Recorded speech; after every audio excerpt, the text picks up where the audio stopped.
Friends, ఇవాళ video వచ్చేసి పెసరట్టు కొబ్బరి చట్నీ హెల్దీ బ్రేక్ఫాస్ట్ అండి. మీరు ఖచ్చితంగా ట్రై చేయండి. దీనికోసం ఒక గ్లాసు పెసలను తీసుకున్నాను, ఒక హాఫ్ గ్లాసు స్టోర్ బియ్యాన్ని తీసుకున్నాను. బియ్యం వేయడం వలన మనకు దోశలు అనేది క్రిస్పీగా వస్తాయి. తర్వాత హాఫ్ గ్లాసు మినపగుళ్ళను వేసుకున్నాను.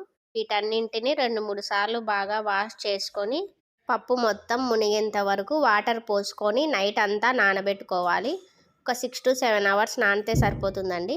మార్నింగ్ వచ్చేసి మనము ఒక మిక్సీ గిన్నెలో వాటర్ లేకోకుండా పప్పు మొత్తాన్ని వేసుకొని కొంచెం అల్లము, అలాగే ఒక 4-5 పచ్చిమిరపకాయలని ఇలా కట్ చేసుకొని వేసుకొని మధ్య మధ్యలో వాటర్ పోసుకొని మెత్తగా మిక్సీ పట్టుకోవాలి. చూసారా, వీడియోలో చూపిస్తున్నట్టు ఇలా ఉండాలండి కన్సిస్టెన్సీ. అప్పుడే మనకు దోశలు పర్ఫెక్ట్గా వస్తాయి. తర్వాత ఇందులోకి కొద్దిగా సాల్ట్, అలాగే కొద్దిగా వంట సోడా వేసుకొని బాగా మిక్స్ చేసుకొని మూత మూసి ఒక 10-15 నిమిషాలు పక్కన పెట్టుకుంటే మనకు దోసపిండి అంతా బాగా ఫర్మెంట్ అవుతుంది.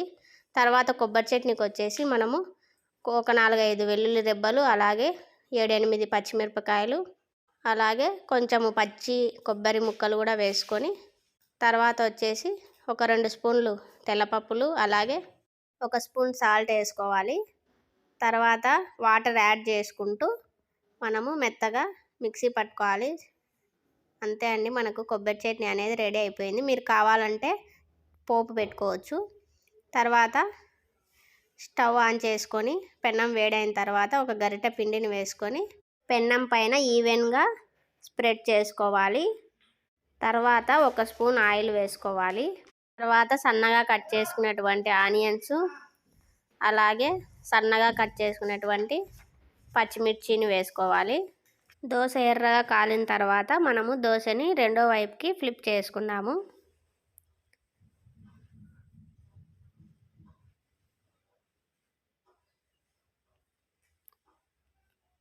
అంతే అండి, మనకి టేస్టీగా ఉండే హెల్దీ బ్రేక్ఫాస్ట్ పెసరట్టు రెడీ అయిపోయింది.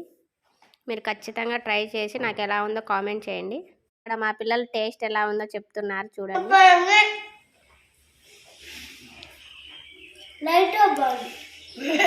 Thank you for watching.